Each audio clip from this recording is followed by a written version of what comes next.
Comentaristas da PAN, José Maria Trindade e Diogo Schelp, para esse bate-papo, até para a gente entender o rumo que o Brasil está tomando nesse início de ano, muito em função do que nós tivemos, do que o presidente sancionou a lei orçamentária de 2022. Então, acho que é pertinente a gente abordar esse tema, até para ver como nós vamos ajudar esse povão todo que está nessa situação financeira difícil. José Maria Trindade, os vetos do presidente, você achou alguma coisa de diferente ou o que mais te incomoda nesse orçamento de 2022?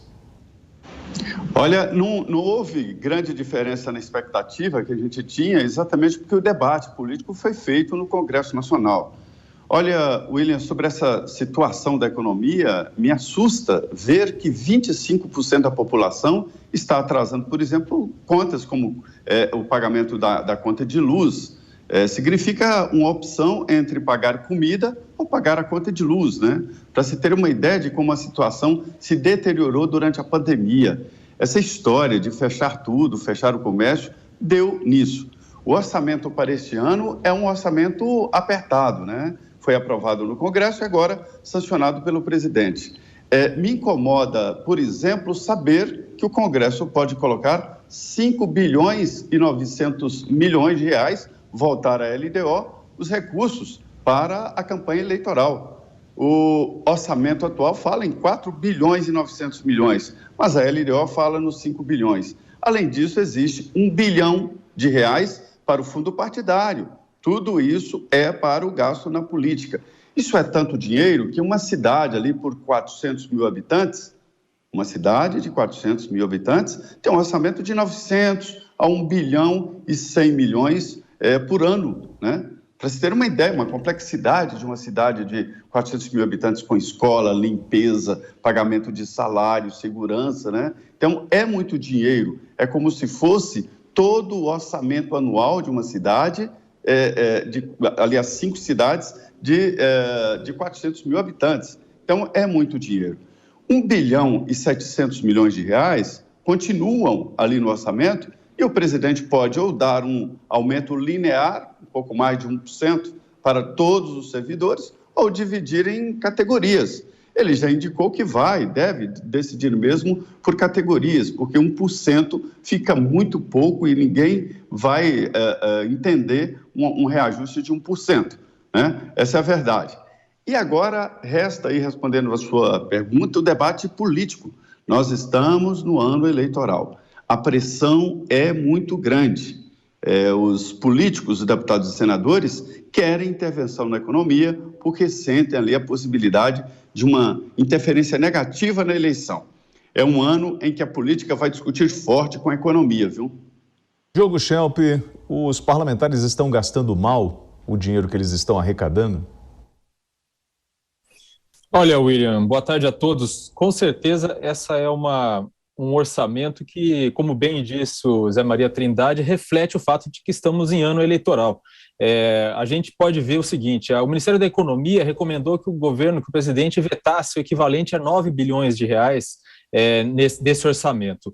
Foi cortado bem menos e foram feitos cortes em áreas que levam muito tempo para se obter resultado. Por exemplo, o ministério que mais teve cortes foi o Ministério do Trabalho, né, principalmente na gestão e melhoria do sistema do INSS. É algo que favorece, né, o cidadão com serviços melhores, mas que não é algo exatamente com apelo eleitoral. A mesma coisa para a educação, teve cortes muito grandes ali proporcionalmente. Na área de educação também teve cortes em pesquisa, né, cortes da Fiocruz, né, a Fiocruz, que é uma instituição, um órgão do governo federal que está fazendo as vacinas AstraZeneca, muito importante aí para esse processo de vacinação contra a Covid-19, que teve cortes de pesquisas dessa instituição. Então a gente vê o seguinte: um favorecimento de gastos que servem aos interesses políticos de quem quer se reeleger este ano, tanto pelas emendas de relator, que são de 16 bilhões de reais,